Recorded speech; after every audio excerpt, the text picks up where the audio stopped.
saya akan menjelaskan tentang bagaimana cara kerja sebuah query. Query sebenarnya seperti kita memesan sebuah kopi americano di Starbucks. Kan ketika berdiri di depan barista, pasti kita akan berkata melakukan sebuah pesanan atau sebuah perintah. Kemudian si barista itu akan membuat permintaan yang kita inginkan.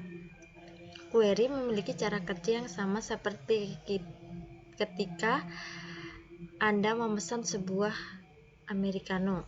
Query memasukkan arti ke kode yang digunakan di berbagai bahasa query, entah itu SQL atau software yang lain. Baik user maupun database dapat selalu bertukar informasi selama kedua menggunakan bahasa yang sama.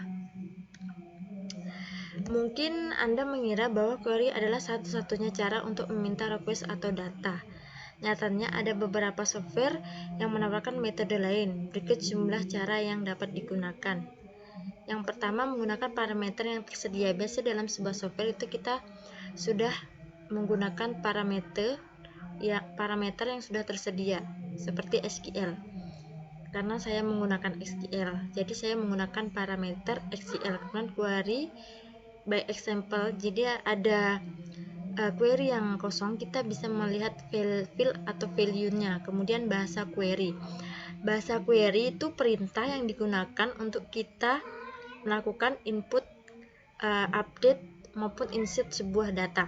Contoh query seperti ini. Di sini ada sebuah tabel dari sebuah penelitian, yaitu tabel peserta di mana terdapat ID, nama, jenis kelamin, umur, dan pekerjaan. Di sini cara kerja dengan SQL yaitu kita dapat menulis query atau selection atau SQL action seperti namanya. SQL select memungkinkan Anda untuk memilih bagian dari data, sedangkan SQL action memungkinkan Anda untuk melakukan operasi yang berorientasi pada aksi seperti menghapus dan memasukkan data, mengupdate value, dan membuat tabel baru. Berikut contohnya.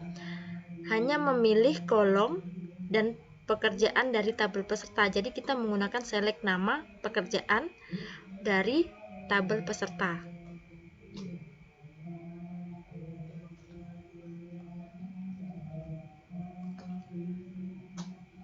Kemudian kita akan menghapus peserta statementnya dari SQL, yaitu yang tidak bekerja berdasarkan tabel di sini. Ini kan sebuah tabel yang kita akan menampilkan. Kemudian kita akan membuat sebuah perintah di mana data yang ada ini yang tidak bekerja akan kita hapus.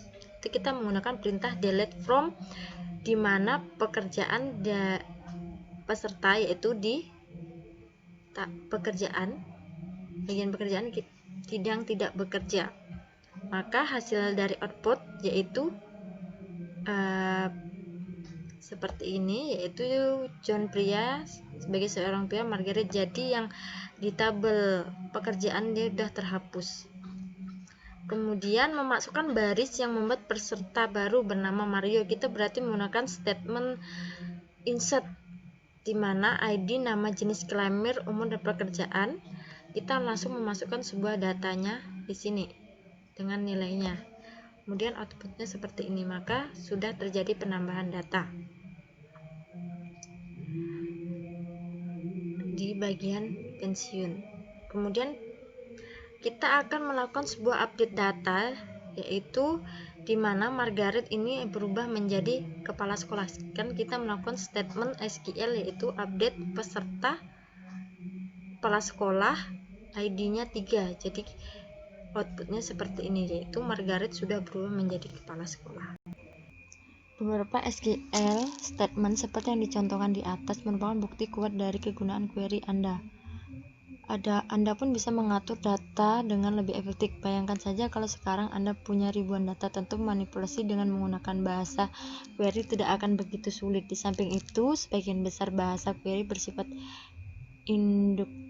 intuitif, dan itu artinya bahasa tersebut mudah dipelajari jika Anda sudah mengerti dan memahami aturan atau konsep dasarnya.